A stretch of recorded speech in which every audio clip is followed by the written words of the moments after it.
সম্পর্কের ক্ষেত্রে এই একটা সীমা রাখো, যেন তোমার অন্যজনের পাসওয়ার্ড ইত্যাদি না জানা থাকে। যদি জানা থাকে তাহলে তাকে অনুরোধ করে বলো বদলে দিতে। অন্যজনের মোবাইল ফোনের আর অন্যজনের ল্যাপটপের পাসওয়ার্ড যেন কোনো অবস্থাতেই তোমার জানা না থাকে। এটা করো না যে আমাদের দুজনের তো সব এক, সব কমন, আমাদের দুটো দেহ কিন্তু একটা প্রাণ, আমাদের সবকিছু কমন। তাহলে মরে যাওয়াটা সেটাও একসঙ্গে করে দেখাও।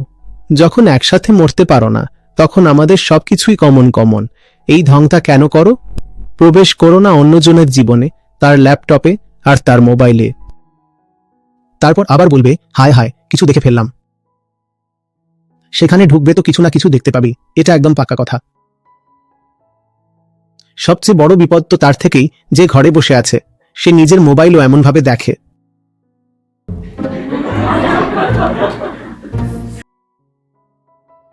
সিনেমা হলে পাশাপাশি বসে আছো, তুমি নিজের মোবাইল দেখছো আর সে পিছনের দিকে এভাবে ঝুঁকে যাচ্ছে।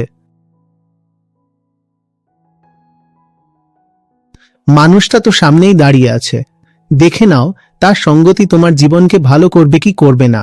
সে তোমার মনকে আবর্জনায় ভরছে নাকি আবর্জনা পরিষ্কার করছে? যে তোমার মনের আবর্জনা পরিষ্কার করে সেই তোমার জন্য ভালো।